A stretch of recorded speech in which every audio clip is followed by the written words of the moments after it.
Good afternoon, everybody. Late night in Scotland. I guess not too late. I'm used to talking to John where it's clear that the sun has set on him and because it's summer, it hasn't yet. That But sounds like a really heavy metaphor. The sun is setting on John's his career, his life, his hairline. my guests today are returning John Lees and a first timer, Sally Cantirino, the creative Hello. team behind the fantastic upcoming book Orla. And Sally, I just got here from school, so I'm trying to remember the name of the Ahoy book that you just finished up that I loved Oh, too. Archaic. Yes, Archaic with Melissa Archaic F. was Olson. yes was fantastic. So Thank you. Sally's been on my list for a while. So when I saw you were working with John, I'm like, ooh, I can use John to be able to talk to Sally. I'm yesterday's bread at this stage. Yeah. Sorry, Yeah, I John. mean, we've Just been log off talking. now. You were like the second guest. You and Hmm? Alex were like the second guests. So I mean, we go way back with you. Do you have any stories left to tell? No, I'm a closed book. I I'm just, mean, we yeah, we to be honest, heard at this about stage, I'm Stan looking for Lee. like the SNL, like, smoking jackets, like, for the Yeah, people I got get. to work on that. I got to work Yeah, on that. I'll talk to my wife. okay. So who wants to give the front counter pitch for Orla? Because I read the first issue for that matter. Our newest co-host Phil managed to read the first issue and immediately showed it to his wife, who was barely 6 pages into it before she went, "We're getting this book." That's good. That's two sales. That's plus. Yeah. Um, yeah. Do you want to go sour or do you want me to go? You can go. You've got the better accent. All right. How about you Um, go first and then she translates? Okay. okay. This is actually quite weird because like we're going to have to get used to doing this. Is kind of like the early stage of interview, and eventually I'll get to the point where like the pitch will be like second nature. But this is all new. This is us only just starting to do the promo trail for Orla, so it's like a work in progress. But Orla is a horror rom-com creature feature mashup about Orla Bard, who is this lonely in love singleton in the Seattle single scene, who's navigating loneliness, anxiety, and this nasty habit of turning into a giant man-eating monster whenever she gets too nervous or angry or upset. And it's a case of like she's stuck with this affliction which she calls the ick, and because she can't get rid of it, she decides that she's going to use this curse for the betterment of womankind by removing all the scummiest men from the dating pool permanently. And then it becomes what happens when she maybe meets someone who she doesn't want to devour, and complications ensue. All I have to say, John, is she's in the wrong Washington. Yeah, that's in the sequel. uh,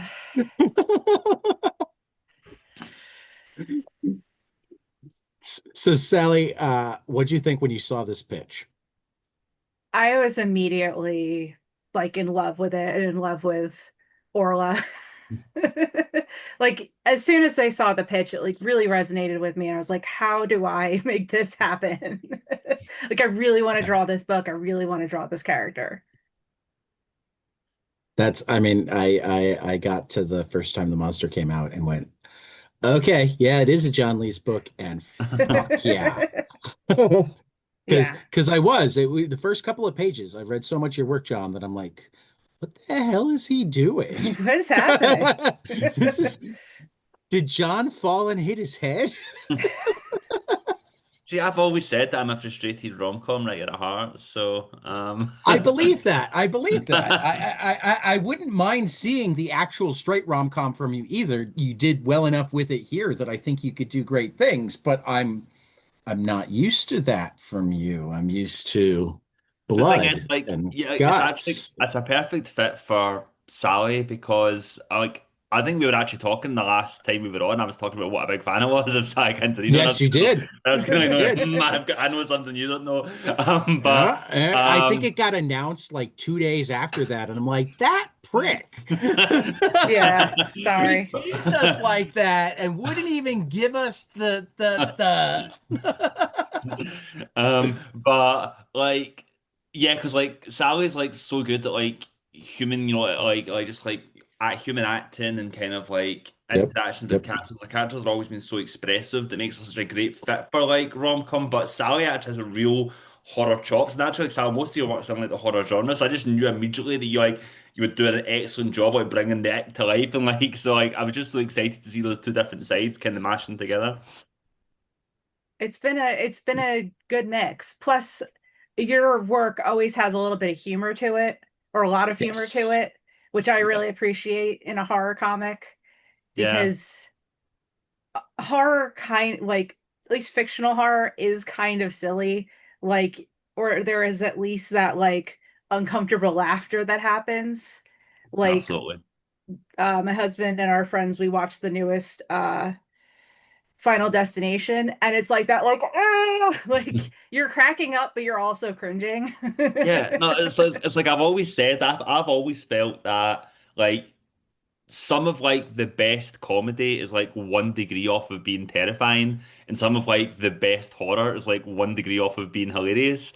I think like it's just because when you're in that kind of heightened emotional plane, the genres kind of start to mix up. It's why like whenever these people get a fright, like this is whenever I'm doing like talks and workshops, on horror in Scotland, like I'll be talking about it in mid sentence, just go ah, like and then like and then like they'll like people will go ah, and then they'll start to laugh. It's like because when you get a fright, they're like the emotional responses then to follow up by laughing, and like so I think the two are very connected. So I always like to have a bit of humor in my horror. Yeah, and I think that the rom-com element fits in that too because dating and being vulnerable and being exposed is also kind of an element of horror and Yeah, also kind of an element of comedy and humor is like that vulnerability. yeah, like is that kind of grounding it in something that like is relatable in every day, like like regular, like everyone has that feeling like being nervous in a date and like trying to be the best version of yourself and trying to create who you are and kind of trying to be a version of yourself that's more palatable to the person you're talking to, not just in like romantic relationships, but it'll either be like friendship relationships, professional relationships. Like we always do this. Like, we all have a kind of like a monster inside ourselves that like we're trying to kind of keep at bay. It's just that in Orla's case, it's literal. Um, yeah. I always dread asking this question to John, but like,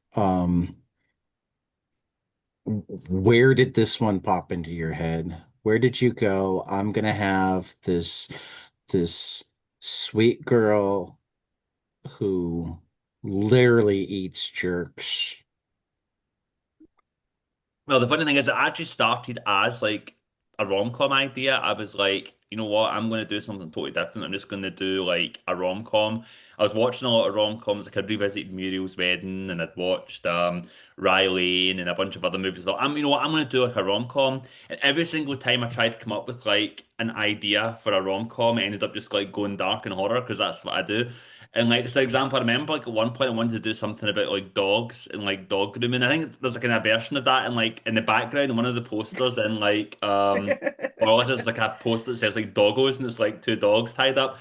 But when I was originally developing that concept, eventually became like the Prestige with two warring, dog grooming agencies. And I thought, this is getting too dark, this isn't romantic anymore. And then like so eventually I decided like, to lean into it. And I thought like, well, why not just like start with a horror premise and then like see what I can make that's romantic out of it. So I came up with this idea of like this woman who um I think one of the big things that actually kind of like made it click into place for me was I rewatched horror oddity from like the early 90s. It was a trauma film called Death by Temptation.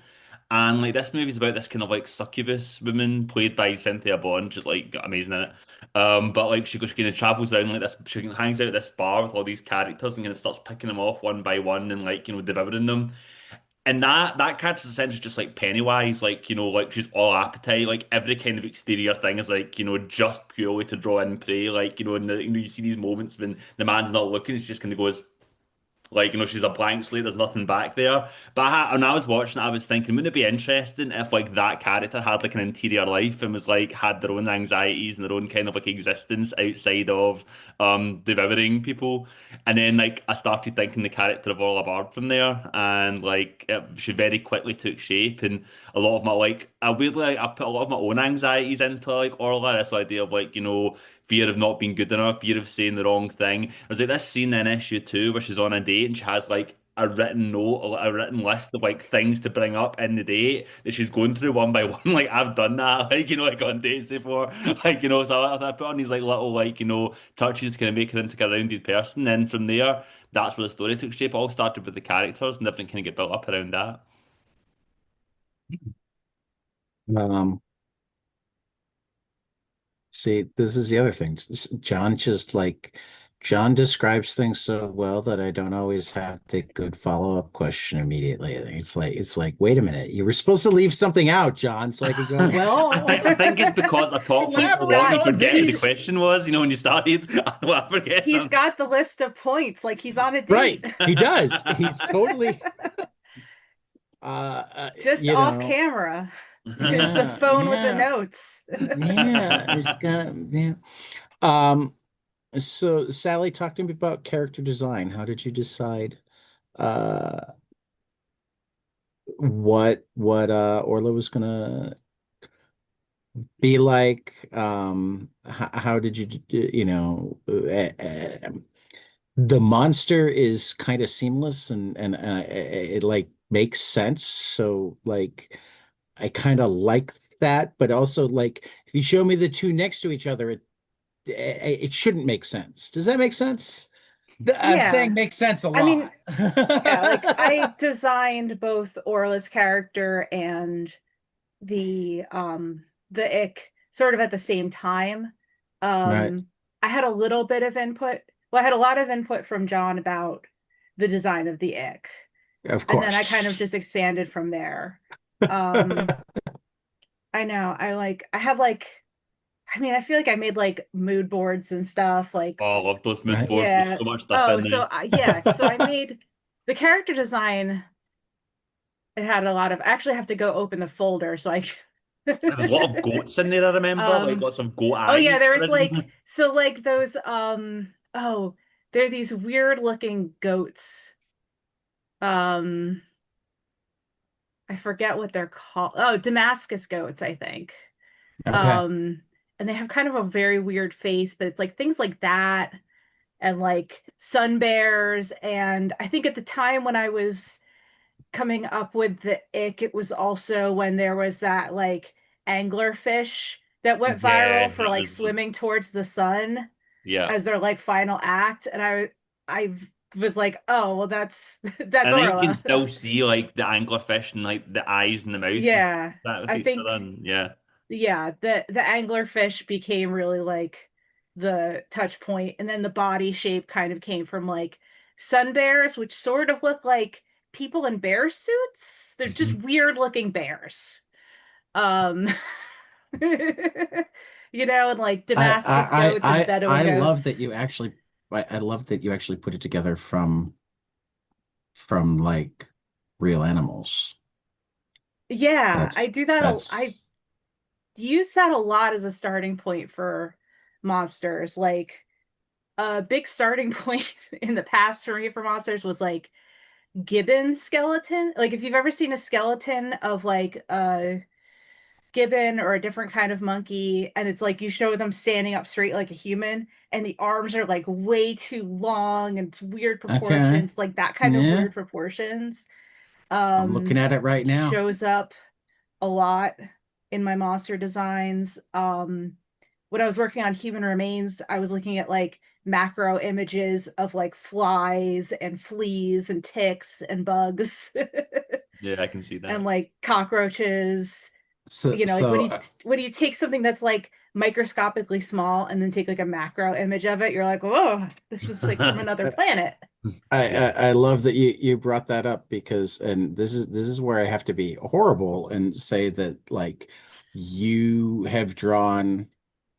I mean, Orla is certain to be another one, but you've already drawn like three of my favorite books of the last Oh, 10 thank you. years, and I didn't realize that it was you on all of them because I think I'm the only person that read all of Last Song. Oh, wow. Um, I love Last Song. Oh, thank you. Um, tracking it all down was not easy. Yeah. It was a scattered effort for sure. Black Mask is not good at like I love so much Black Mask work, but they come out so sporadically that the Yeah. number of stores that like remember to order issue 1 and 2 and then don't even know about issue 3 is staggering. Or I think actually with Last Song, the store that I went to regularly, I got two and it looked so good that I grabbed it even and I'm like, I'll find one. You find one Event eventually. Yeah, good eventually luck. found one in a dollar bin like 6 months later. Yeah. That sort of thing. But yeah, Last Song, Human Remains, and Archaic are all fantastic. But where I Thank you. really I was gonna go to John here, she's slumming it with you. And she's done work with Peter Milligan already, and she's Yeah, no, willing to I do was you. like, Does Peter that make you Milligan, feel? Alan Bunn, Does like, that make you like feel good? the Elvis John Legion. I feel like I'm really lucky to be, to be working with Sally on this book. Sally's the star in the team here. Like, it's really Um, funny because people ask me, like, oh, what do you like? What's your like dream job? What's your goal? What's your like, you know, bucket list? And it's like, I feel like I kind of already got to do it. yeah, I got to work with Peter Milligan. So it's all like, it's all good from here. It's all just like, I'm glad I get to show up and keep doing it. Just running the victory lap now from this couple of Yeah. decades. yeah. Um, That was a fantastic book too. And I'm not, I mean, John's turning me into more of a horror guy in comics, but I'm like not a horror guy in anything but comics because Human Remains, like I read that relatively recently. Like I think I got the first, I think similar with Black Mass, I got the first two issues and I thought it was great. And then like my local comic shop was like, oh, we never got issue three, sorry. And then like yeah, so I no, ended it up was having another to one have that to took get a the while. collection when it came out. And so I managed then went Right. back and read from where I'd started and read the whole thing. And I just think like it's such a good because it's like one of possibly like the best stories about COVID-19, like that's happened since Yeah. COVID-19. Like, this whole idea of like, how Yeah. like the amount of like awful things that people will like make into the new normal, like to avoid Yeah. inconveniencing themselves. I think it's really good. I think it's only going to Yeah. get like, I think in the passage of time, it's only going to be more highly regarded as like a document of a certain period in history. So yeah, it's a really special book. Yeah. Thank you. So now's your chance to butter John up and say that he's as cool as Peter Milligan. But then I mean, but then I'll here's the like thing. turn When I off his was like audio and you can tell me the truth. well, I mean, here's the thing. Like, I got to do the variant covers for the Nasty, and I was really excited to do that because as soon as I saw the pitch for the book and I saw like I think maybe Adrian sent me like the first two issues or the first issue and a half. Um, Right. but as soon as I read it, I was like, oh, I wish I was drawing this. So I felt really lucky that I got to do the variant covers. And I had a lot of Right. fun doing the variant covers.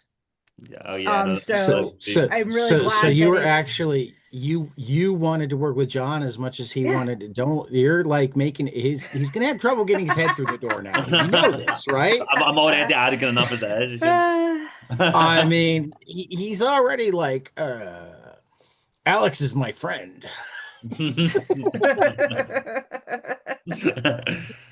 No, Yeah, Um, no, I mean, I just like I had a great time doing the variant covers for the Nasty. I really enjoyed it as a comic. I really enjoyed John Lee's writing and that mix of sort of humor and horror and heartfelt. Yeah. The three I, the In that way, I, I feel it's like I think the nasty kind of like feels like a kind of like spiritual cousin to Orla in a lot of ways. I think oh that yeah, yeah, that kind of yeah, like blending of yeah, like because there humor and is a little horror. bit of that like young um, romance, yeah. The Yeah. but the there's the also nasty like is like the this John monster. Hughes. Yeah. The Yeah, I mean, nasty Red is like Ennis the is sort John of Hughes movie, right? And Orla is more of a Cameron Crowe. yeah. With monsters. Um, Yeah. Like, yeah, yeah. I'm sorry, I didn't mean to cut into you. oh no, it's okay. I was gonna say like it's like, it's like Moonstruck, but Nick Cage's hand was taken by a monster instead of Yeah, the yeah, bread yeah. slicer. Yeah, that's good. Just um. So I read enough of John's stuff to know that he can get creative with his horror. Um, Without spoiling anything, tell me about like the most fun you've had to draw so far, and or if again, without spoiling anything, if there's anything that you've seen in a future script that you're like, oh, that's going to be a blast. So I think the first thing that popped into my mind was the layouts for issue 3, where I just labeled something pile of fill in the blank name. Because I was it was like the last page of this of the layouts, and I was like, yeah, I just want to get this turned in. So it's just a like pile of Doug. And like, and it's just like, yeah. And I don't think I can top that. Yeah, yeah, that cackle when I read that. Yeah. Like I wrote that down, and then I was like, oh, well, now I can't actually draw it. Like it's just this is just what it is. Also sounds like a kind of like early 2000s new metal band name or something like I love Doug. Seattle grunge band. I'm Yeah, now yeah, gonna yeah. make that a poster for a Seattle grunge band Hey, in the Puddle of background. Mud support act. that that that that that totally feels like the early Seattle grunge, like before Nirvana, Pearl Jam. When you've got your Green River and your uh, Mother Love Bone, Pile of Doug would fit right in there. Yeah. Meat puppets, yeah. Right, So I'll be meat back in one puppets. second. I've got a incoming phone call. 1 second. I've tried turning it off 3 times, but they keep on I phoning back. I I see how we are. Say nice things about John Lees, and now he's gone. He's too good for this interview. I mean, it had better be somebody good. It If never he's is. It's always just kind of no, like, no. So yeah, since we have an excuse to, tell me about Human Remains. Tell me about Archaic, and if you feel like thinking that far back, tell me about Last Song because I need an excuse to go reread it. let's work our way backwards because I'll start with Archaic, Right. um, which actually started through Paul Cornell when I Okay. worked on I Walk with Monsters with him. He introduced Hmm. me to Melissa F. Olson, and she was working on this pitch, and I really liked the idea. And I kind of liked the idea of doing something that was a little less transparently horror. Right. Like there are still monsters and creature designs and things that I love doing within Archaic, but it was more of like a drama or a thriller or like And um it's hard. It's or a family I don't want to story. say like Sorry, I'm urban back. fantasy, but like modern Yeah. fantasy. Yeah. Yeah. Um, so it was a definitely like an interesting world to play in after doing 3 very rooted in horror comics for Vault. Right. Um, and then like before that I had done The Final Girls, um, Right. which was like kind of a superhero drama. So, you know, I really enjoyed working in that world. And then Human Remains was like, it was very weird working on that in like, what was that, like 2021, 2022? Like the pandemic was still 2021 and happening. 2. Like I Yeah. remember like, Right. you know, Well, I trying to mean, book not if you appointments for listen to certain people. yeah, well, we're not talking about Rick Holster yet. We're not up to that part of the circling back to Orla and terrible Right. men with terrible opinions, with skin tones that don't appear in nature. Who also don't know how to spell right. Yeah, Whose decision was that? that was mine. I had to take the That blame was for you? that. Because Okay. I'm trying to think of a really terrible It was slogan. Like, brilliant. what could, what would be the worst like graphic design is my passion type slogan one I could have said? Right. Men's rights, a Comic silent age. Sans. Now I have to go redo the one of the posters in Comic Sans. Right. Papyrus. Yeah, but yeah, so that is I'm to blame. It's my fault. It's not a typo. It's not error in the art. That was deliberate. No, I knew it wasn't a typo, but what I didn't know was whether it was your call or hers. Because, Like who's the illiterate one? no, I didn't think of it as illiterate. The illiterate one is the character. Yeah. Yes. I had no doubt that it was on purpose and it was brilliant. I just needed to know who to give it credit for it. It's all Like that John was such a Lees. fun character today, and they become a bit more of a bigger character as the series goes on, and like they're just it's like so it's fun to write someone that's just like so awful. Like and, just like everything I'd say I had to do like scumbag passes, but I'd write a first draft, go that doesn't sound bad enough, and like I'd have to go back and like rewrite it. But mentioning like the skin tone that doesn't exist in nature, that was like Deirdre Kelly's call. Like they like just drawn like really like red, like in this the skin tone is like the best I could describe is like that picture of like Hulk Hogan looking like 3 days from death, Yeah. like Mhm. Yeah, it's that like that mixed with like those people that take colloidal silver and start to turn kind of blue. So he's just sort of like purple. yeah, like the Alex Jones formula for success. Like Yeah. If he ever takes the hat off, though, it should be pure white above the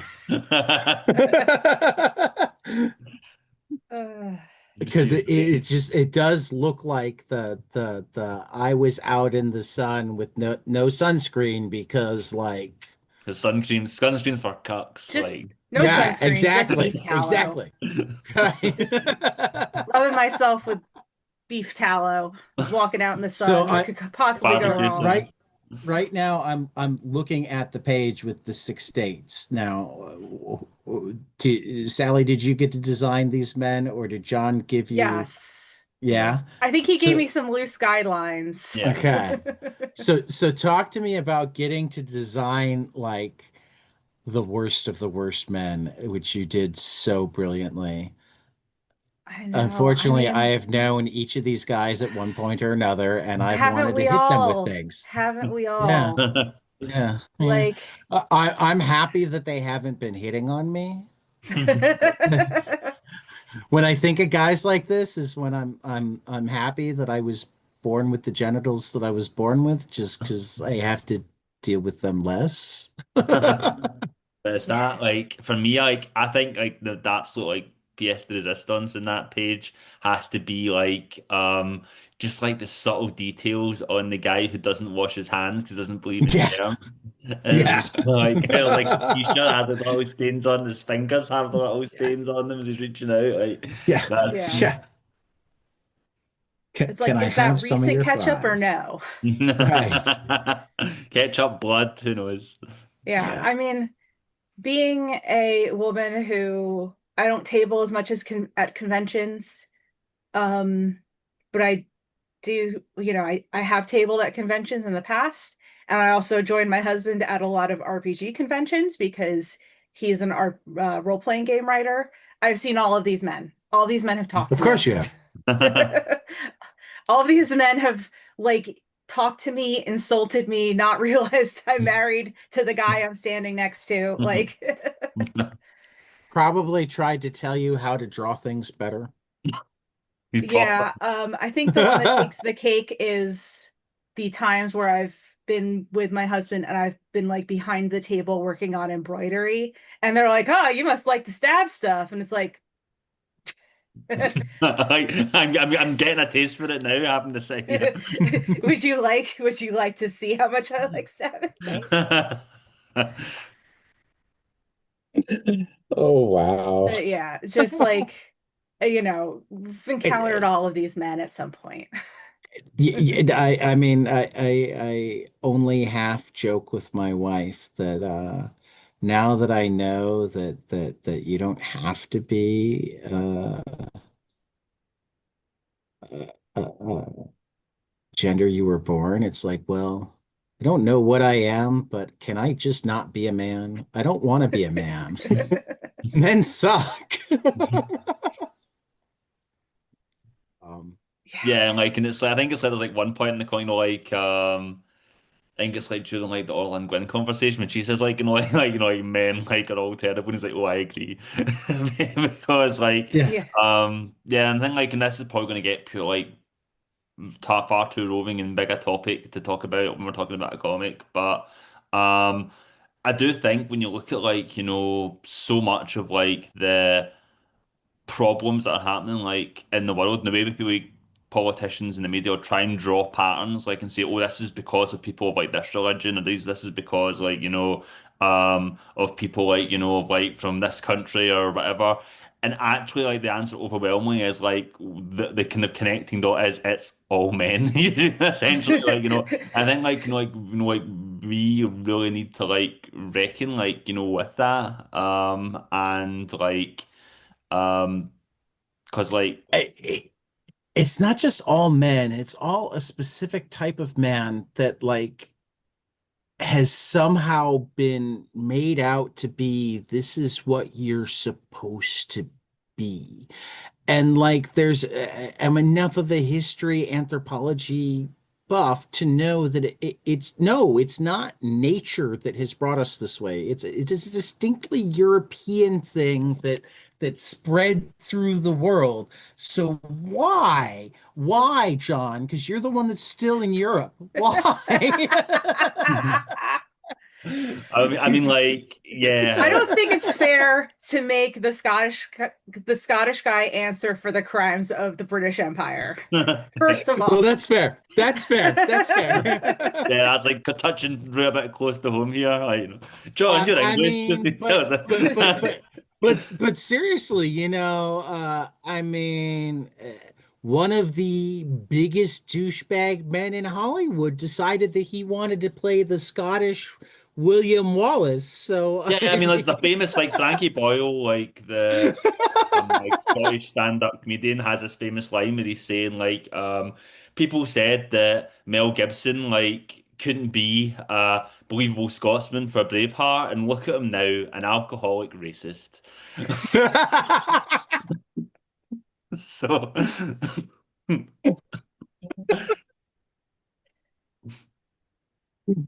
oh. but yeah, like like for me, like and the fact that Mel Gibson still has a career, like shows that this whole thing about cancel culture ruining men's careers just as a work of fiction. I'm not going to go quote from it specifically again because I have a couple of times already, but the Metal Hurlant relaunched and The what relaunched, sorry? in the Metal Hurlant, Oh, right, okay. the Oh, yeah, Yeah. heavy metal. right. Well, Heavy Metal also relaunched. They Mm. both just relaunched. They're issue ones for both of them.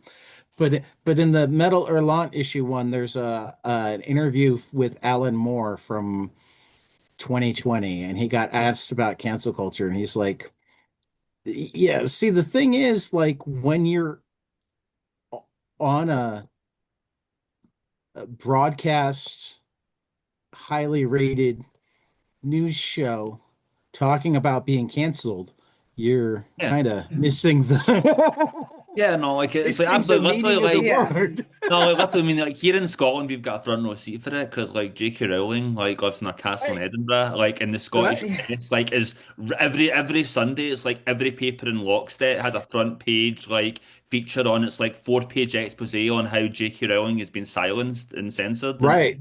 Totally, totally silenced and censored. like so, like I And know for that She's exactly so matter, what you're silenced talking and censored that I have to see all of her. Am I allowed to curse? Constantly have absolutely, to see her bullshit absolutely. everywhere. Yeah, She's Right, so right. silenced yeah, no, every like day. So silenced. only for the You sun. know, and he went further to point out that like every time he hears people talk about like, oh, you couldn't do that today, he's like, then why are all of the underground comics of the 60s and 70s getting republished in nice hardcovers today? If you can't say that anymore. No, that's what I'm saying. Like, Like, I know we're kind of like going on a bit of a tangent here, but I think that like this whole argument of like, oh, like you can't say that anymore. Like, there's reasons that are like there's like comedians and there's like actors and things who have been were doing stuff in like the 80s and are still relevant now is because they can change and like they'll grow and Right, adapt. And it's like, but right, but when folk go, oh no, there's nothing wrong with me, it's the world that's wrong, and they stagnate and stay right. the same. That's how Well, like I mean, did you you're a Saturday Night Live guy. Did you watch the 50th anniversary thing where they had the thing, am I a got Saturday Night something Live guy? totally. I don't You think I've just ever want the watched the smoking full jackets? episode. Oh, I you mean, just like want I've the smoking jacket. yeah, yeah. Like I know some things from cultural osmosis, but I can't say I'm not that much into it. Oh, okay. So for their 50th anniversary special, they actually did the bit where they apologized and did the like 5 minute montage of things that it's like this probably wasn't cool then, but it's really not cool now. Yeah, Um, nothing like but like you're able to kind of say like what I did back then was wrong, and I wouldn't right, like. And to be and I've honest, learned. you see so many people's like past essentially being radicalized into reactionary douchebags is essentially because like on one side of things you have someone saying maybe that was a bit not good, maybe you could like try and be a bit better, and other folks say no, you're perfect, you've not done anything wrong, listen to us, we think you're great, and also I think you should say that COVID was a hoax and like the trans people Right. don't exist, and and like that's like like the path line so many folk go on. Yeah. Well, and that was Moore's final point. He's like I don't think it's that you're unable to say things anymore. I think that it's just that people will now call you an asshole. Yeah, exactly. It's like, not you That's the can still part that say you're what you upset want, about. but now there's the existence of alternative opinions. And like when someone says, I'm not happy that I'm being silenced, what they actually mean is, I'm not happy that those other people aren't being silenced anymore, like Right. Jake Boys too. Like that's what the actual thing is. Right. yeah, like Um, I'm upset that there's consequences for my actions. right. That wasn't in I the used to Right. not have contract. consequences for my actions Right. because I used to not see people reacting. Yeah, it's like that's not I fair. mean, How come I have to be the one who was like back in I, the past I, anyway, could say they don't see. I'm white, I'm male, I have money. Why should I have consequences? That's not fair. That's totally not fair. Yeah. I mean, like that was like, I mean, like you see, like people like and I think this is another kind of like thing about that was one of the impetuses behind Orla, which is like this idea of like a certain type of demographic will always find a way to like work out okay, and they'll always get away without having to face any serious consequences. Like, what if there was like this entity out there that like would deliver like final and Bring the absolute consequences. consequences? Yeah. Which Like, is why which is why I go back to my original comment. She's in the wrong Washington. yeah. Are you planning a second volume? She could Well, move but across well, country. you're gonna have to wait and see how the first volume ends before we can start talking about volume Yeah. two. Don't want to spoil That's it. fair. um, God, I don't even know where to go anymore. It's just so much fun. So talk amongst yourselves. I'll give you a topic, Orla, and whether or not it should be the roadmap for young women today. So John, do you want to jump in, or can I like? I feel like me jumping and going, well, to talk about young Well, women, we let the let me man. talk over the woman on So this I team. think you should go first. Okay. I mean, I think one of the things that really draws me to Orla and the paradigm of Orla versus the ick is that like so much of the time, if you grow up female, if you're socialized female, or even if you are a trans woman and now you are living as a woman, you are living as a woman, everything is sold to you as like shrink yourself, make yourself smaller, consume, but don't consume food, consume macros, consume products, consume things, but don't eat food. Like everything is geared towards like, don't lift weights, don't get bulky, do Pilates. And like Pilates rules, Pilates is great, but the idea of like make yourself smaller, consume products but not food, then you have the ick where the ick takes up the entire room. The ick is as tall as the ceiling. Yeah. The ick has one job and it's to consume, is to eat.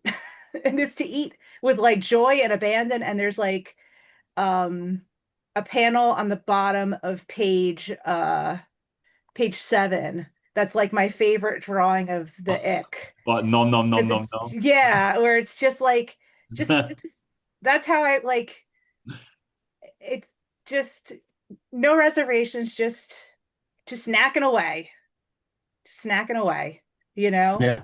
Um, and also with Orla being, you know, a fat woman, a larger woman, it's like there's just so much pressure to shrink yourself, make yourself smaller, and make yourself Yeah. palatable.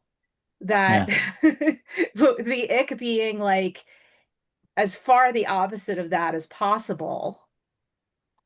Um, and you see that in when she's trying to find like a picture for her dating profile and she's like criticizing her like double chin. It's just like the ick being as far the opposite of what we get told to be and to make ourselves is really great.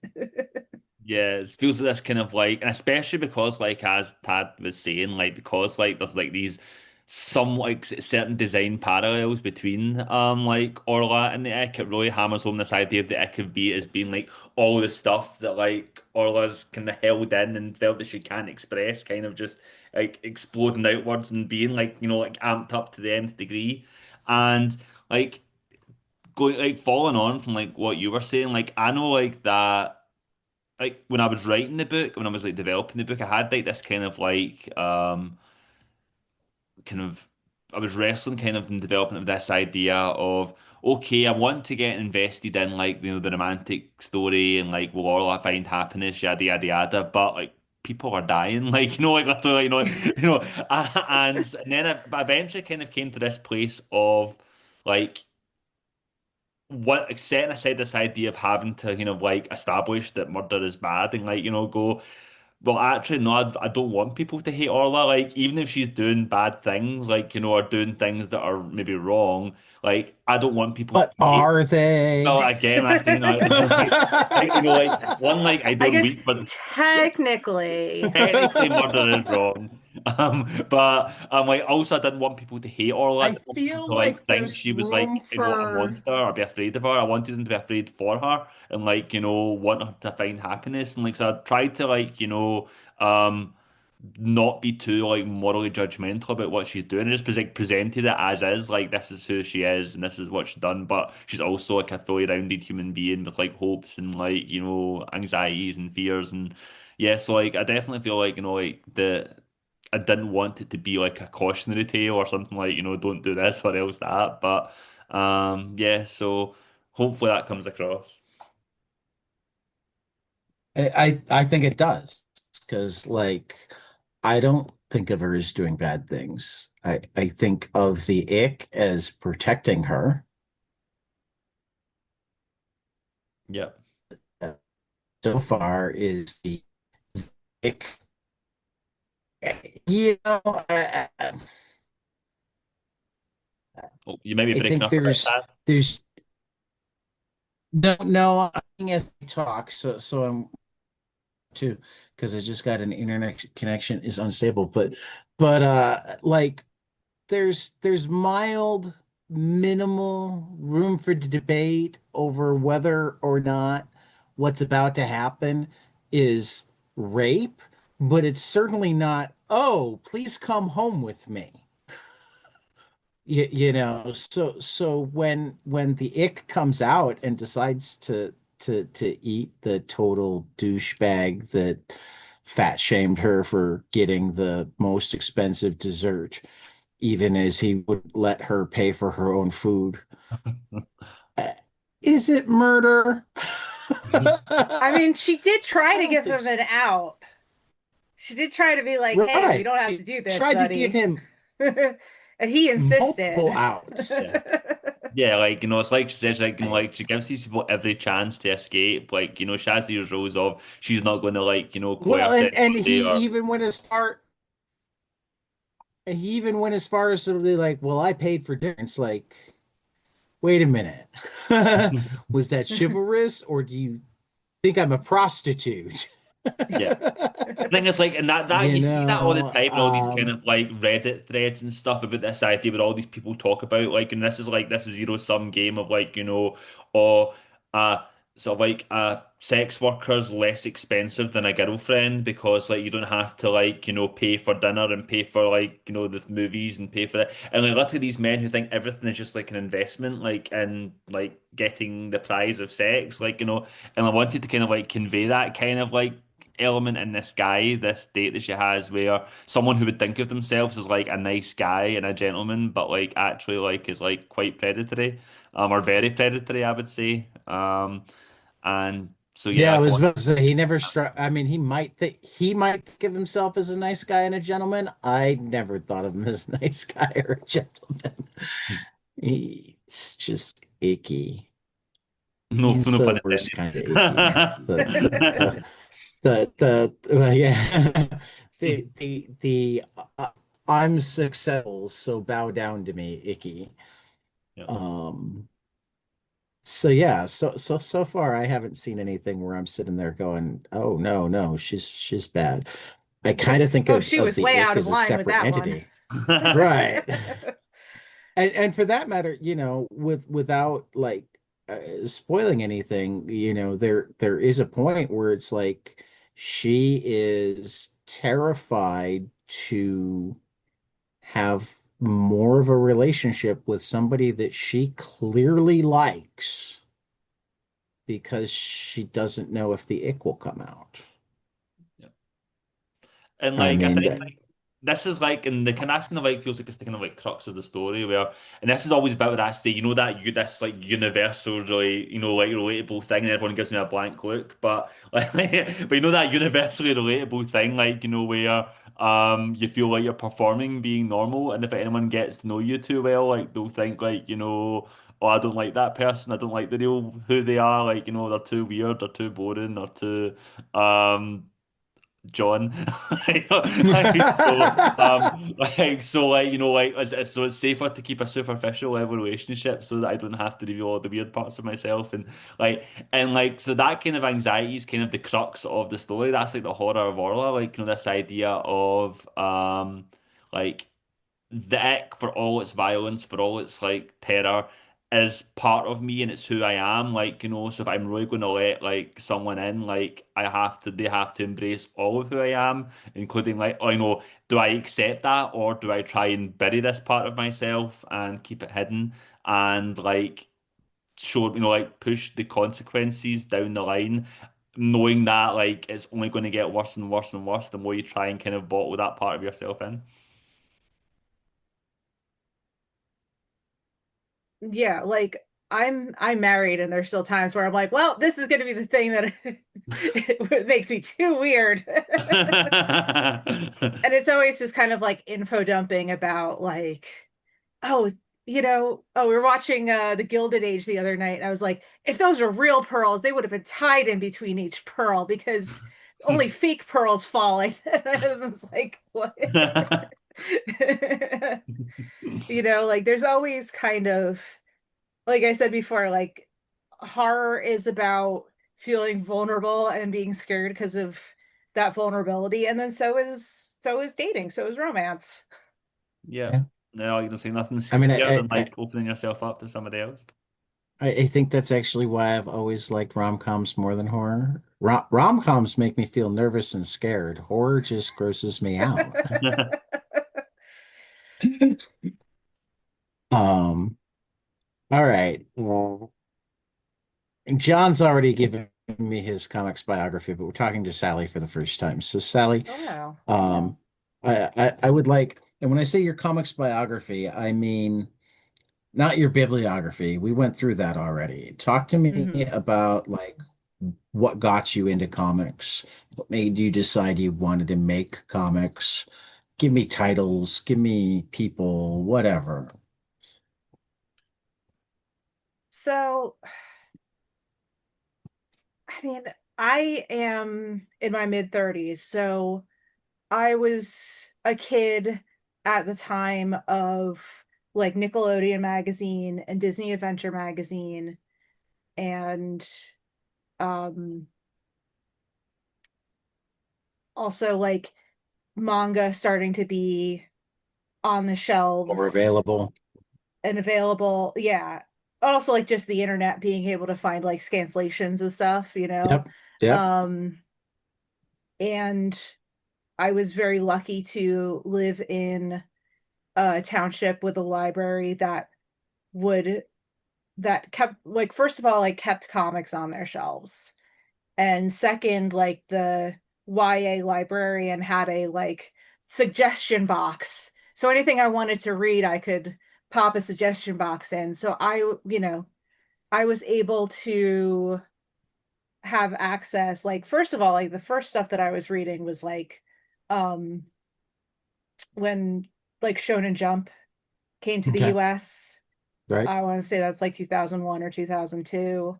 Something Before like that, that. like Mixine. So that was like, I have my Sailor Moon shirt on, but like, Sailor Moon, Parasite, which is like maybe like the first horror comic I was reading. Right. Just some like real body horror. And Magic Knight Ray Earth. And I think that part of the joy of Orla is getting to use like put a little bit of that shoujo background. And I think that Orla is very much like influenced by growing up with Sailor Moon and Usagi, and I think um a lot of the little touches you can see that there's a popping up lot in. of like Yeah. Sailor Moon touches. Like I think in issue 2 she's got like the space, like she's got the buns, Yeah. she like there's always like little moons and stars. She's wearing like the socks that are based on like the blanket that you see in Sailor Moon all the time with the moon and the bunnies. Um, Okay. so that, but then, as I got to be a teenager and I was able to take comics out of the library, it was also when a lot of the Vertigo reprints were happening. So Okay. I was, getting to see like Animal Man and Doom Patrol, like a lot of Grant Morrison. So Animal Man, Doom Patrol, Invisibles. Um, then I was reading stuff like Preacher, just before I talk about body horror. Right. um, you know, I'm blanking on the artist and the writer, but there was like a really fantastic like Dead Man comic that got reprinted. Oh, I'm trying to think because Um, I know, I think I know the one you're talking about. I think was it done through the very yeah, then? Like I can't remember who the name of it was, but I think I know the one you're talking about. yeah, it was very like kind of this very angular, painterly sort of style. Hmm. I And then think I know what yeah, you're talking like about too, but I can't yeah, I'm remember. blanking on, and it's one that it's like I've looked it up to find out who the artist is a bunch of times and then it immediately leaves my brain. Um That's always the way it works. Yeah, but then also the library had like Love and Rockets. They had Oh, the I love Locust, love. like the Yeah. giant Locust anthology. So Right. that was sort of my intro into more like indie comics. I'm sometimes Um shocked that any library still has their Locus anthology just because it's so beautiful and out of print. Though I did discover yeah. that they are reprinting it in January with Ooh. additional material. Yes. Ooh. Yeah. Well, Even though I dropped the money on the first 50, I feel like I will be buying yeah. that too. Love and I Rockets is just one of like the big gaps in my reading. Like it's never really traveled to the UK as much. So I've not really read any of it. But Well, it did early on because I have a UK version of um Heartbreak Soup, yeah. but it didn't sell well enough in the UK at the time, so they got shipped back to America.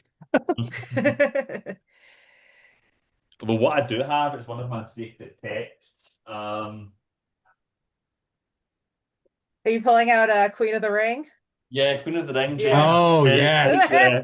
I have that on my shelf too. I I I I I haven't had Jaime or Katie on the podcast to like talk yet, but they both contributed voice acting when we did our Santos Sisters Halloween special. Um, and when I was talking to Katie before we recorded, the first thing I did was thank her for getting Jaime to publish that because it's just, I've Queen of the oh Ring, yeah, and There then we I go. also have There's the House of page. Raging Women. oh yeah, oh yeah. Yeah. Like I love I love the way that the Hernandez brothers draw women Yeah. Yeah. and women of Every all time, like, shapes and sizes and yeah. ages. Mhm. You know, literally, like when I look through like the like, I just think of like like that. I mean, like this is what peak performance looks like. This is what peak performance looks like. And it's Jaime Hernandez drawing like a 50-year-old woman wrestler. I'm like, Yeah, with a perfect. cigarette hand inside their mouth, like. Chef's kiss. Peak performance. I actually just had Beto on with his daughter Natalia because they're doing a book together and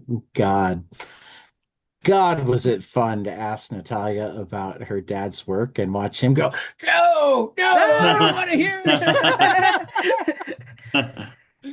She's never It's like read any we're of gonna it. have to sit No. down and have a conversation about Luba. Yeah, Natalia's in her 20s now. She's like, I Yeah. haven't read all of it. And I don't know if I want to read all of it. I've seen it. Apparently, it was always weird growing up when like boys in her life would go, so what do you think about this? She's sitting there going, yeah, that's my dad. Yeah, right. It's like comics are for nerds. It's like, yeah, that's my uncool dad. No, no. I mean, they clearly. I mean, I don't know how she was as a high schooler, but like now they like complete each other's sentences. They're the most adorable father-daughter that I've ever seen. Oh. I was kind of jealous. It's like I thought I had a good relationship with my daughter. We don't So, share the same taste in like obscure 50s movies and so clearly gonna have to start writing all and drawing sorts of comics music. that you can Yeah, start working. something like that. So Um, that's speaking of like obscure 50s stuff, I feel like that also part of my comics DNA is being exposed to weird 50s, 60s, 70s movies through Mystery Science Theater. Um, and I think that also kind of set me up for like really enjoying looking at like old romance comics, old like EC stuff. Um, not saying that not saying that EC is bad, but like you kind of get a like you watch enough Roger Corman and you're like, yeah, I'll buy this.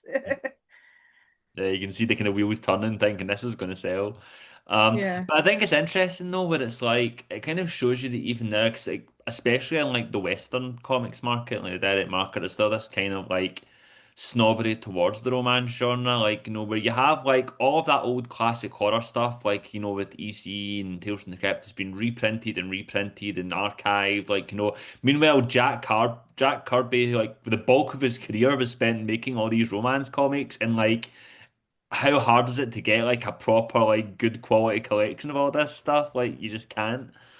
Yeah. Well, And I mean, because you got also, to get his Fourth World and his Captain America and his Fantastic yeah. Four.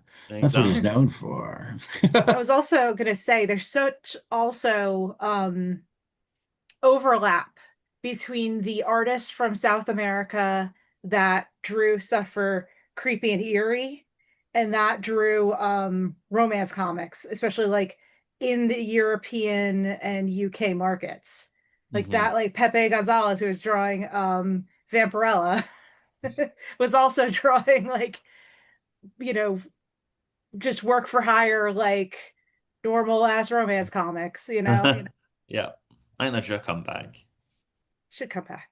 Hmm. Um, I mean, every yeah. once in a while, Tom King and Elsa Chartier did their Love Everlasting, um, which And was a also don't twist forget, on. like possibly like a strong shout for being the best ongoing comic in the direct market of the past 20 years, which was Giant Days.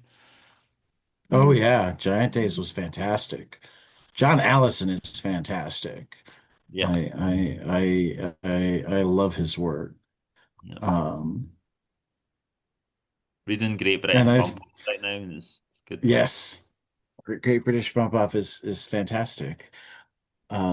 And for that matter, I've recently been like sucked into the fact that there are good Archie books. And I'm sitting there going, God damn it, there are already too many great comic books. Now you have to tell me that this area that I had written off is not worth my time. I shouldn't have written off is not worth my time. But there's so much of it that I have to sift through it now.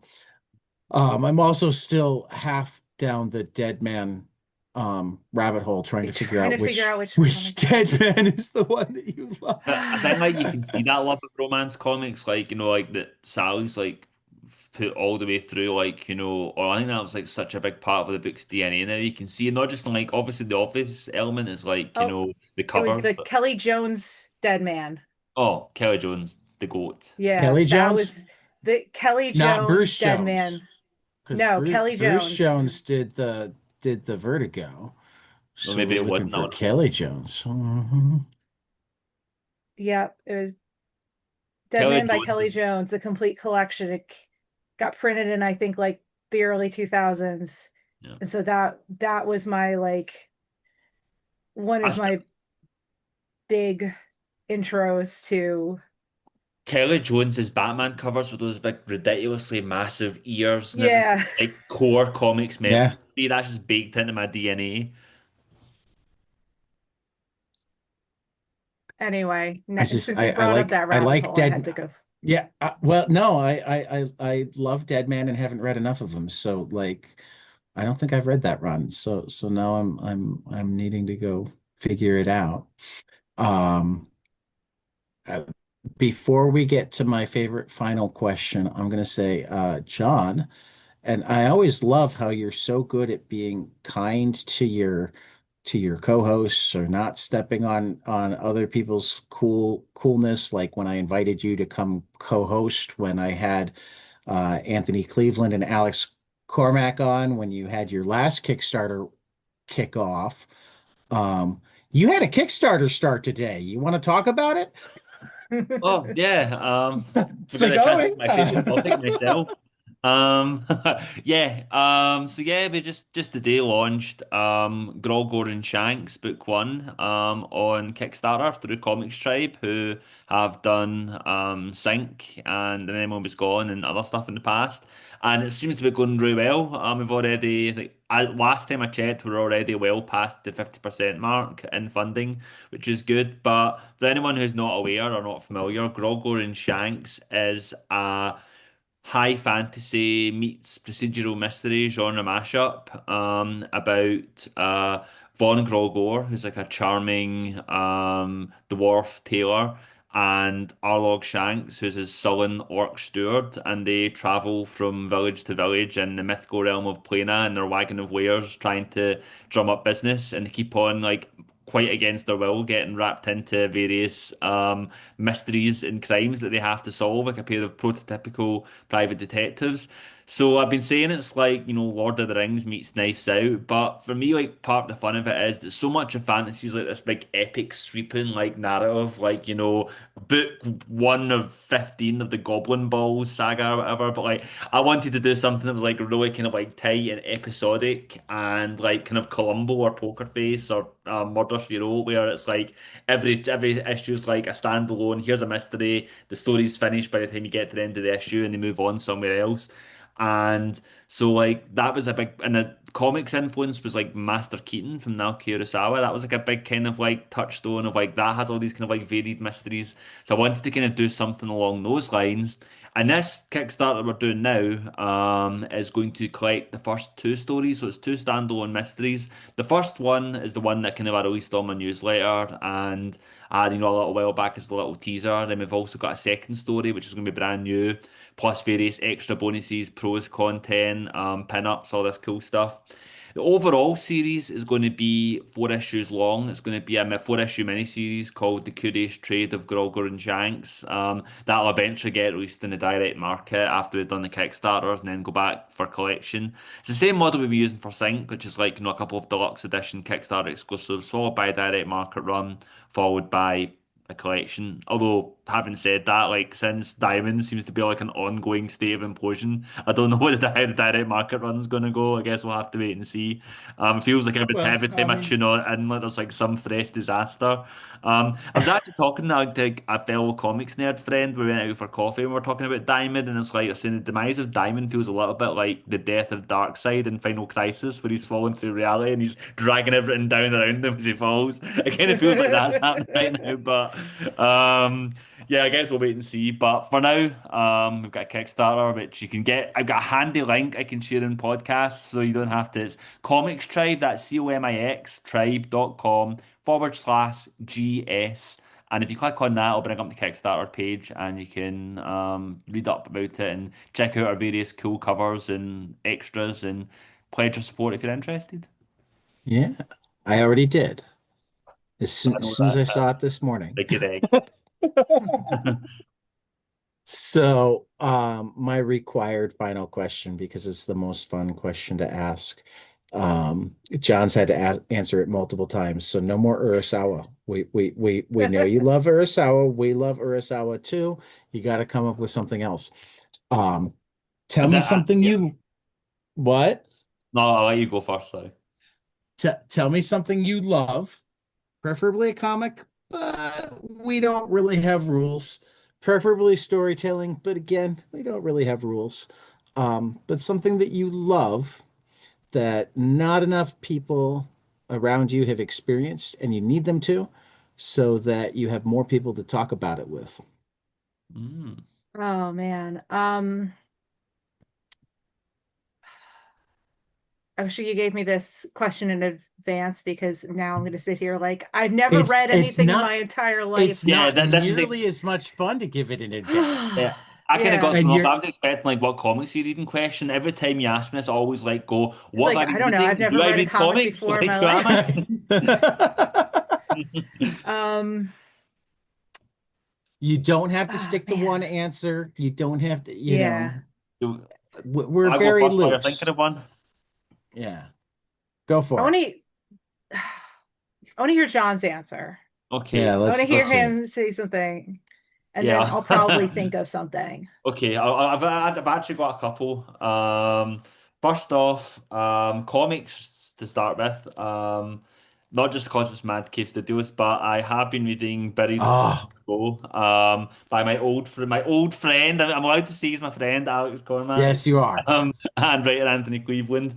It is excellent. It's so scary. It's so unnerving. The characters are great. The sense of dread it builds up is palpable. Such a good read. One of the best comics of the year.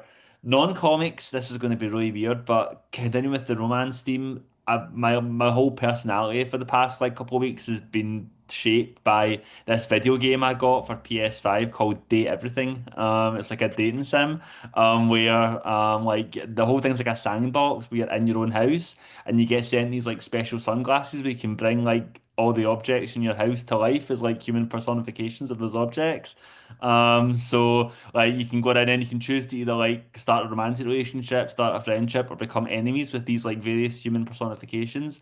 So obviously the first thing I went to was my toilet. And I tried to bring it to like, and I got a French rapper called Jean-Loup Pissoir, and and then the next day I went to my rubber ducky, who's this kind of like punk called Rebel, like like who was kind of hot even though she was a duck. And yeah, like it's just such a fun game, so like incredibly stupid. And I don't know, maybe it's because I'm getting old and my reflexes are slowing down and I can't play the difficult games anymore. But this is maybe my level of speed for a video game now, just getting to vibe and have some silly conversations with these various characters. Maybe I just want to have a conversation with like, my coat hangers who are like a set of five himbos who are all called Hank. Like, I mean, this looks like exactly my type of game, and I'm pissed off that it's only available for PS5 because I not, have a it's PS. PS5, it's Xbox, it's Steam, it's Well, but oh, if Switch. it's Steam, I might be Oh. able to do it. But what I meant is it doesn't do PS4, and I don't play enough video games to justify buying the new system. But if Yeah, it's on it's Steam and I yeah. can play it on my computer, that's a different Yeah, that's a but different can of worms. it's such a fun game. Like, like I feel like I've never been in such danger of being thirsty on main as I have been like posting like like hello hello Shelly the Shells with like your buff like six pack it's like yes it's a lot of fun to play and so that'd be my pick, Date Everything. And also I want more people to talk about it purely so that when I talk about it on like Blue Sky it doesn't get like one like and everyone and a bunch of reviews like, what are you playing, John? Is this something dirty? It's actually very wholesome. It's very nice. I, Like, you I'm should give it a I'm shot. there's a distinct chance that I will give it. I don't like a lot of, I mean, 99.95% of my video game playing is baseball. But it's games like this that are the ones that are most likely to catch my attention otherwise. So I will be looking at prices on Steam as soon as we're done. Some baseball in this game as well. I got to play a game of baseball with the personification of my gym equipment, who's called Dunk Shuttlecock. So. Hey, hey, see that's I now you're really selling me now. Okay, I think we've So, given Sally enough time to think up something. I know. Yeah, no, you have, because now I'm back to thinking about all of the research I did for Orla with finding romance comics. And first of all, like I just want to say that like we have changed so little in so many yeah, decades. Like I just cracking up because centuries. I would I mean, find read Shakespeare. I would be finding these comics. It would be like too tall to love, too teeny weeny to Mhm. love, too old, too into schoolwork. It's just like everything was like too good to be true. It's Right. like I'm 21 and I haven't been married. My spinster aunt who's 30 is giving me advice. Um, but The spinster aunt was 30. I thought they became yeah. spinsters at Oh yeah. 27. Yeah. Oh, sorry. She was already. I'm looking at one of She's the a well pages. She experienced was spinster. 30 and already widowed in the war. Which Oh. leads me to one of my favorite comics that I found during my research, which was this issue of Secret Romance, uh, which I have obsessed with the cover, obsessed Oh with the babe yeah. eating cake on the cover. My God. Yeah, like that, absolute that, that baby. cat's what like a wee number? cutie patootie, like, and everyone's like, oh, because this hideous person, too fat to love. Yeah, she's So, so, so so this what number? um I know, right? It's from when is it from? It is from August 1979. The two stories in there are about a uh woman who her it's called I'll Soon Be a Widow because she fell in love with a guy who loves to do risky things like diving with sharks and racing cars. And he's a perfectly good catch. But the other story that's in here is just it's just called Fat. And that was my dream, but reality was far, far different. Um, she's gained a whopping 2 pounds. Her boss is going to fire her, not because she's bad at her job, but because she's just too fat to be working for him. And so she, Oh. you know, like jumps rope and jogs and loses weight, and then all of a sudden her boss is like, I'm still gonna fire you. She's like, oh no, why? He's like, because I'm gonna marry you because now you're hot. Oh no. And obviously, like, Oh you can't be a married woman and work in an office. Like, it's just no, the context no! of like reading Wow. that story and then logging onto Instagram and seeing like trad wife bullshit and like skinny bullshit and diet culture is back and 90s heroin chic is back. It's like, Everything old is oh new my again. God, we just keep taking 2 steps back. Yeah. No, like Time is a flat circle.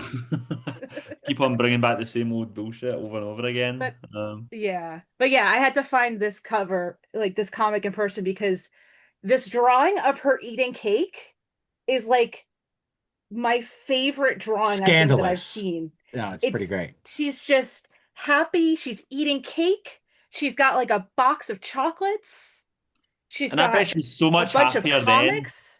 Oh Like that, yeah, like she looks so happy. yeah, like Like that she's box of clearly having chocolates. the best time. Yeah. Like Like you she's can't tell me she's single. like, happier, like, now with like the scumbag who's going to fire her for being fat, who's decided, she's now good enough to give him like, give her his Yeah. attention. Yeah, No. she's clearly like better off Yeah. just Yeah. living her best life, eating cake, reading. She's literally like reading romance comics. Yeah. I think we need to do a remake of this comic starring Orla, like, where she gets like a job and then like, I some guy tries to know. make her lose weight and then like and he's like, now you're thin enough to be my wife and she just eats him and then goes back to the I chocolates. would love to be able to do that as like a free comic book day, like short comic spoof. But like, there's just so much for as much ridiculous, you know, regressive bullshit that you find in these old romance comics. There's also just some really beautiful art Yeah, like they're all like, gorgeous, all those covers. and some really beautiful um like design and font choices and like interesting page layouts. So it's you kind of have to balance. But on a similar note, one of the artists that I found that I can't believe like I had never known about, um but also I understand why I'd never heard about her because like, you know, being a woman working in romance comics, of course you're not going to make it into the pantheon. No, Was Liz Barub, who is a British, I think she was British, uh romance comic artist, and she did these just beautiful sort of like What's the last name? 60s Liz Berube. Eru. All right. And she just does these beautiful sort of like psychedelic, like cascading hair and um ornamental designs, and it's very sort of in the same world as early like shoujo art. Oh, I think yeah, you posted some of this stuff in like the mood board, like Yeah, yeah. it's just so like I had never seen this art, and when I started to see it when I was looking up romance comics, I was like, this is amazing, and I can't believe I haven't seen this art before. But tell you what, Like it's look at who very really reminds me of is like Stephen Bissett's layouts in a lot of ways. Like just yes. like who gets like recognized and remembered and who doesn't. Yeah, I mean it's very much also like Nell Brinkley was working at the turn of the century, but like Nell Brinkley's illustrations. Yeah, yeah. Um so I just want to share that there is a lot of really fantastic art within romance comics if you can get past Oh the yeah. like the politics that are still following us to this day. Yeah. Oh yeah, that's like some Yeah, unfortunately, because uh, it's just the absolute sign of strength to be threatened by everything. Yeah. Yeah. That's how you know a man is truly strong when he's threatened by everything. Yeah, when This he's is this is what terrified I of this is what I learned from the manosphere. I mean That like if you want to be viewed as strong and powerful, you need to be totally and utterly threatened by every single little thing that's like I you mean need to get on the genuinely like internet and be really angry that you saw someone with a septum piercing. aye. right or It's some stuff that literally I swear starts off as parody and then like becomes like serious because folk like who's that like like that Fox News guy who's like I won't take soup because like it's womanly Oh yeah. I won't But drink like through a fellas, straw. is it gay to hug your son? right. Yeah. Fellas, is it gay to love your wife? Oh no, like then you have like Andrew Tate who's like the kind of like absolute kind of like poster child for these like you're gay if and I think the best Yeah. one was is like if you as a man enjoy having sex with a woman instead of like doing it through the sense of duty for procreation that makes you gay. I mean what kind of gay person likes having sex with women like It's just it's just so ridiculous. You know, like I'm so healthy that I'm so concerned about my health that I'm only going to eat raw steak. Like, you sure about that? And swim in stewage. Yeah, Yeah, let's make America healthy again by let's do swimming it. in sewage with my grandkids. Yeah, So, how come it's only the good people who get vicious septic poisoning from sewage? yeah. No. But oh, the problem is definitely just Skittles. Yeah, Definitely LSU. the problem with Skittles is definitely the artificial colors. totally, totally, totally. Doesn't have anything to do with the sugar. Are there any other ingredients in Skittles? I mean, probably like gelatin. Okay. It's sugar, gelatin, and woke mind control drugs. Oh, right, yeah. Yeah. It's Oh, right. yeah, yeah, yeah. There's the mind control drugs that make you want to have equal rights. Yeah, Yeah. yeah, I have a sticker that I picked up at the Lion's Tooth bookstore in Milwaukee, which is a great indie comic shop in Milwaukee if you happen to be there. That I have on my laptop in just the wrong spot for me to be able to actually show it to you. yeah. Um, but it just says trans agenda, live long, happy lives. Yeah, That's scandalous. How dare they? how I dare. know, I know, I know. That's just, I mean, like this could be a whole other like rant, I but mean, I can keep it let's be like fair. If cis white men can't live long, happy lives. Why should trans people be able to?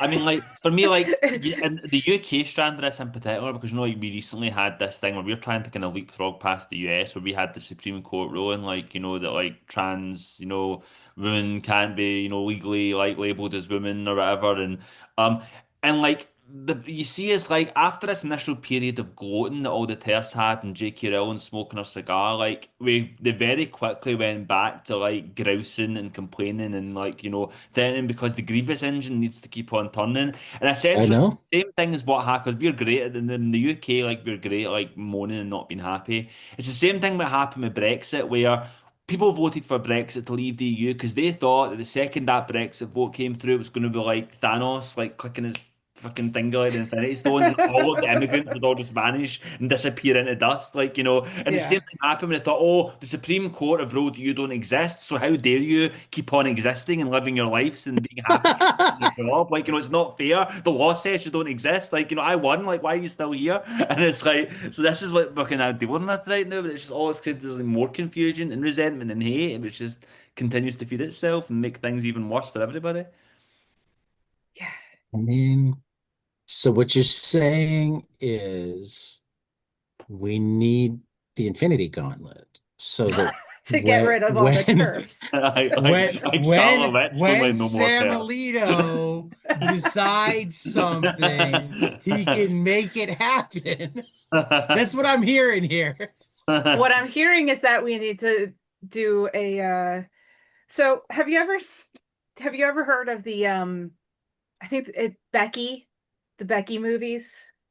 Oh, No. is that the one with the guy who was Paul Blart Mall Cop in it? Am I thinking of Um, something else? so I don't actually remember. Oh yeah, Kevin James, yeah. Yeah. Yeah. Oh, But the whole and Joel McHale and yes, Lulu the whole Wilson.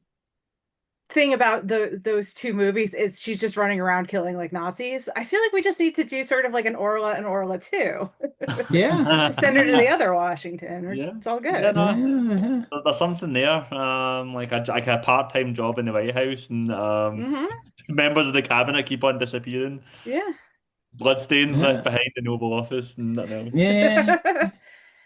You, I mean, actually she should have a child because for it to be truly accurate for this Oval Office, at least if like the right wing crazy sphere is correct, because they're going nuts today because suddenly the Epstein list doesn't exist, which means they're like, but it did exist and now it doesn't exist. Who's on that? Is it our guys? You got to prove it now. You got to send the like 17-year-old Orla's daughter to Washington, So, and so every what I'm time hearing is they a pitch for Megan 3.0. I don't even know what Megan Doesn't know is. what Megan She is? Oh, you don't know the Megan movies? The like the Remember, I only do oh, horror that's in true. Okay. comics. Well, that's a bonus recommendation for you to check out. Yeah, Megan. Megan.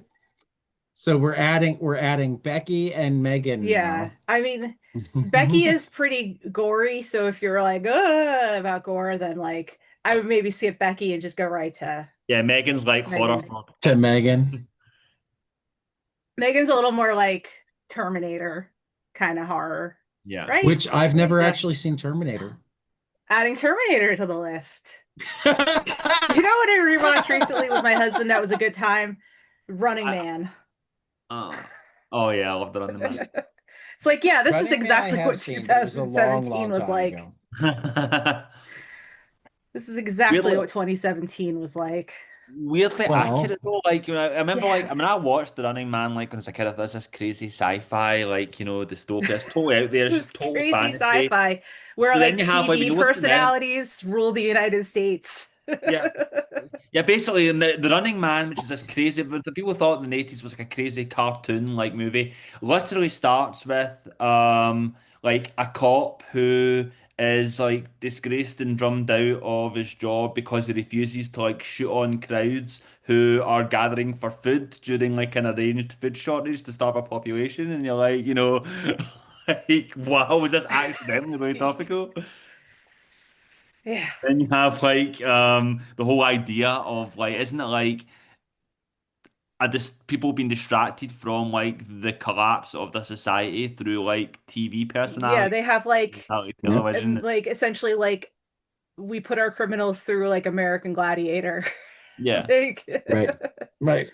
I mean, I talked to Sarah Gailey that over the weekend, and right after the asinine asshole bill passed, that like massively increases incarceration to the benefit of the corporations that will provide the prisons.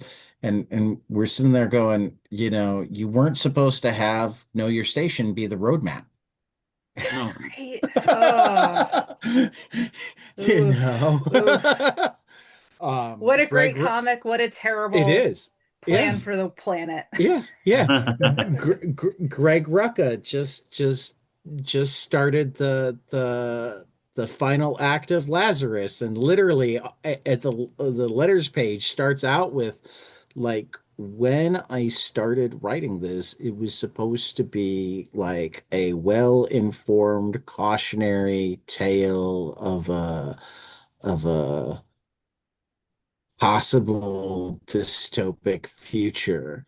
And we deliberately had all of the dates X plus whatever because we didn't want to say that it was coming. And Yeah. now, as we start the final 20 issues, I am certain that X is in the past.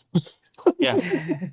I genuinely think like you see this happening over and over again, like where like The Handmaid's Tale, I think the part of the reason why that kind of was lost momentum somewhat in its later seasons is because it went from being a nightmarish possible future to suddenly feeling like a lot less like extreme, Yeah. like because essentially like it seems I like the mean, governments were used to epic. there is one thing that sometimes like scares me, and that there's a podcast called Knowledge Fight where a philosopher and a comedian listen to Alex Jones so you don't have to. And they'll like, do the best segments, but also explain like what he's doing from a psychological standpoint to get you going and like make fun of him mercilessly. Um, but like he had an episode with Nick Fuentes on, and they were talking about their favorite Star Wars movies, and for both of them, it's Revenge of the Sith. And like they talked unironically about the amazing things Palpatine did. My God. Oh, I mean, yeah, it does About start with how he like pitted trade how he wars pitted the and corp. very Yeah, quickly escalates into exactly. fascism. Yep. Right. And Imagine seeing as like they're finally a talking. Star Wars with a happy ending. Like Right. And I'm sitting there going, is the problem that like truly horrible people read sci-fi too, only they think it's a roadmap, not a no, yet cautionary generally tale? folk do, and I think there's genuinely you Yeah. can see this folk who don't realize that sci-fi is a cautionary tale, and it's like they just think this is like something really cool you Right. could do if you were rich enough. Yeah. Like, Right. and Like, it's although before we go too far from Revenge of the Sith, I need to also say that that does stand as having my single favorite line in the history of Star Wars, which is only a Sith deals in absolutes, which I just think is like. yeah. It's like, but yeah, it's like there are people who apparently read There Will Come Soft Rains by Ray Bradbury as a kid and was Mhm. like, this house that has no humans living in it and just AI is doing great. This is what we should have. Or people who watched like Blade Runner and thought, wouldn't it be really great? Like this shows the great potential of having an AI workforce. Yeah. You know what? At Yeah. least Dune, we have the potential future where we just shoot all the computers. So this is where I do thank you guys for writing a book that's very clear about who the bad guys are. And they're the ones getting dismembered.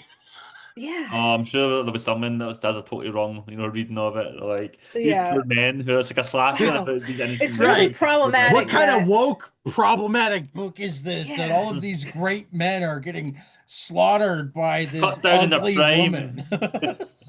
by a monster. Uh,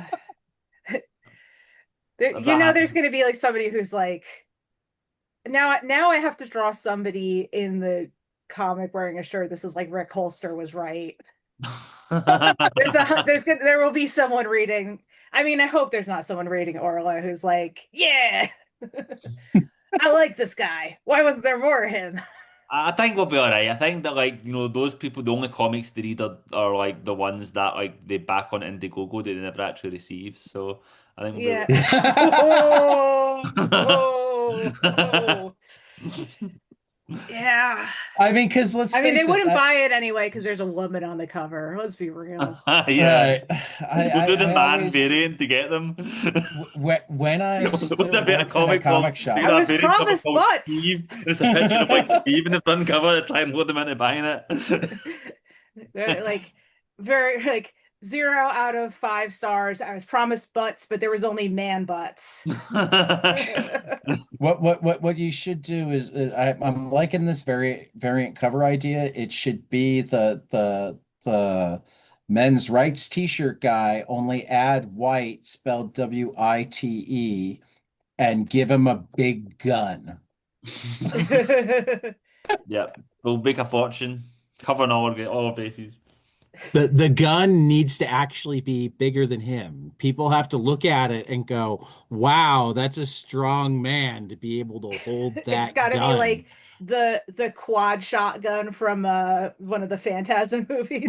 Right, right. And um if you can manage to do this without actually having to show us anything, try to make it really, really clear that he has a teeny tiny penis. I Smooth like mean, a Kendo. you just need to show the giant gun, like a giant gun and a very loud Truck with car. testicles. Truck with testicles. But Tesla's hanging off the bottom of the gun just to show it's like a. I think that's one of Do, my do they favorite do they things have about those in Scotland, John? Do Yeah. people drive around and pick up trucks that have testicles hanging off the back?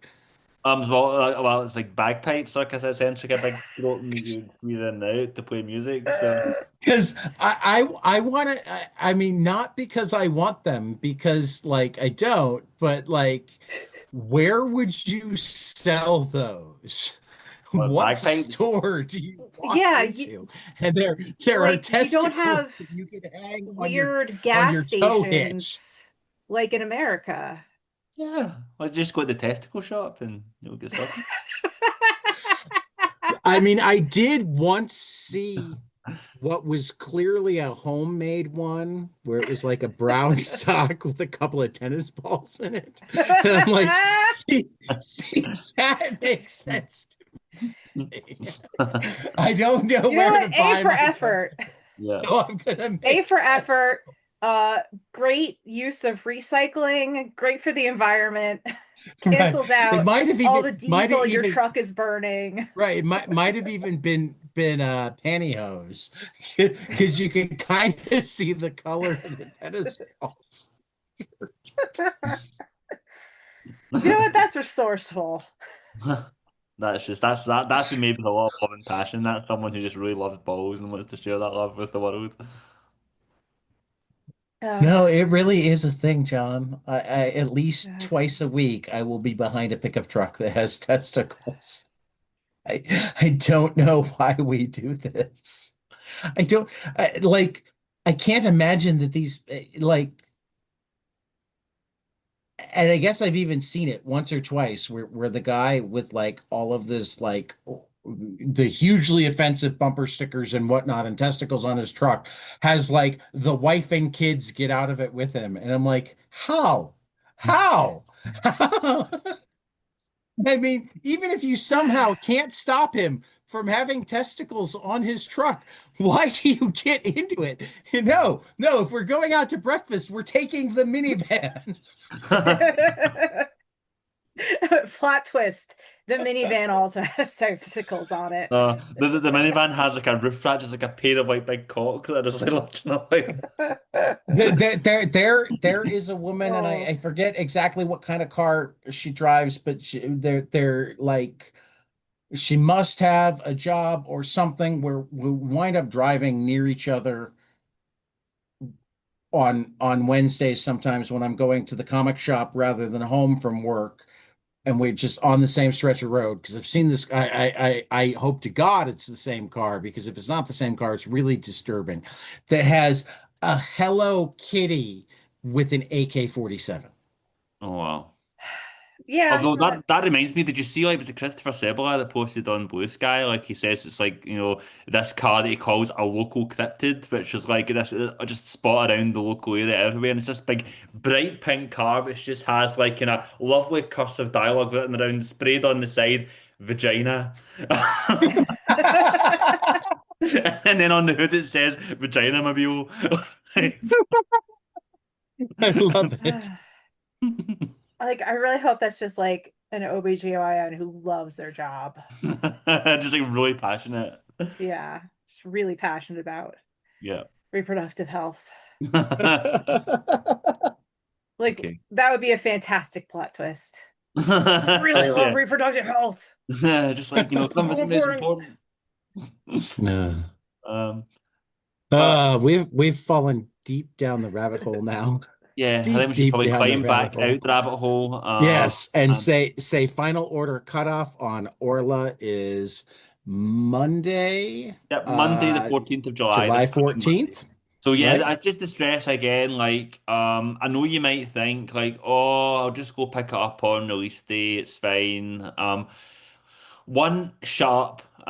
Two, you're wrong. Three, like generally speaking, you might have got away with that in the past, but especially in today's market where the distribution model's so fractured, comic retailers like understandably are more gun shy than ever about taking a Uh, shot on new titles. yeah, Yeah. I'm gonna make it really, really clear to anybody listening. Hi Mom, hi John, hi Britt, hi Adam. Um, like if it's not Batman or Spider-Man or X-Men at some shops, um, don't assume they'll have it unless you order it. Yeah. The thing is, like it becomes a kind of like self-fulfilling prophecy where if you pre-order the comic at your shop, then that makes your retailer go, "Oh, this is a book that someone might be interested in, so I'll maybe order a few more." And They then might, yeah, that they might but order it all one starts or with two you. more. Yeah, Right. it all starts with like you. Like you need to go to your local comic shop, and not, back in the day, I would give people like the order numbers and all that stuff. You don't need Right. that. Go to your comic Right. shop and say like, "I would like to Yeah. pre-order Orla," and if they're Right. worth the salt, they will then put it on your list. Or send an email. Most Send an shops email, will send a happily. message, send a carrier pigeon, Right. however you contact Yeah. your Yeah. do it, get your Yeah. Ouija board out, however you contact your local comic shop retailer. Actually, I won't specify. But however it is, let them know that you want Orla. And do that before this coming Monday because like every sale, every message, every kind of like unit sold makes a difference, believe us. Like, we yeah. want this book because like I'm really proud of this comic. I'm amazed and floored at the work that Sally and Dearborn like Oh, have it's done on it. amazing and And I fucking really want as many hilarious. people as possible to see this book. So please, like, if you're at all interested, if you've been seeing any stuff online that's caught your interest, if you've liked this conversation at all, please go to your comic shop and let them know you want to pre-order Orla and do it before this If coming you Monday. like butts, if you Yeah, if like you like butts, butts, pre-order this then comic. yeah, like yeah, that was like our kind of like that was one of the kind of great unifying points between me and Sally, like our shared love of butts, like really kind of like brought us together, like and I think the working title of this was Project Butts. 'Cause I think there's Yeah, like I mean, I feel like I was drawing the first issue and I was like, how much like butt am I allowed to show? Because I kept, when I was working on Door to Door Night by Night, I kept trying to sneak in like monster butts. It was like, there's like the goblin butts, there was like the goat man butts. Yeah, no, that's some of your finest work, you know. So I Yeah. wanted to make sure, like, because the whole enchiladas in there, I was like, I will protest if I do not get a whole ass in every comic. No pun intended, What you know, is the charge? Posting a butt? Succulent but Chinese butt? a succulent cartoon butt. But yeah, there's so much ass in like coming issues. So if you like ass as well, like, please subscribe to Orla. Issue Yeah, one comes out 6th of August. And I think you'll all like it. I'm very proud of it. I'm certain that people will like it, and I will add that they should also go back your Kickstarter. Please do. Um, so and Comics Tribe slash GS, is that what you said? Comicstripe.com/GS. That's the kind of truncated, easy, shareable link. That's GS for Grogor Shanks. And I'm trying it right now to make certain it works. Uh-oh. Nope, it did. I was like, oh no, my God, have I been giving people the wrong link all day? Oh no. No, it was hilarious because initially it gave me a page not found, and I then think it this went is you don't put www in front of it, anything, you just put comicstripe.com forward right. slash. It still works. I didn't put the www Yeah, in. yeah, that's fine. It's only you don't put www, you Right. just put comicstripe.com. Yeah. Um, And the Grogor and Shanks is at 3,500 of a 5,000 nice. goal. So you're Chugging up over along. 70% there already, with 18 days to go. So I So forget it's a podcast. I was raising my fist triumphantly there. one day we'll do video, maybe even sooner rather than later. Somebody recently pitched me on something that made me go, Tyler, we might need to get our YouTube channel up and going because if Shelly wants to do this, Shelly gets to do this. So that's my tease for anybody listening. For Sally Cantirino and John Lees, the book is Orla, in stores soon. Order it right now, and we will see you after the next page.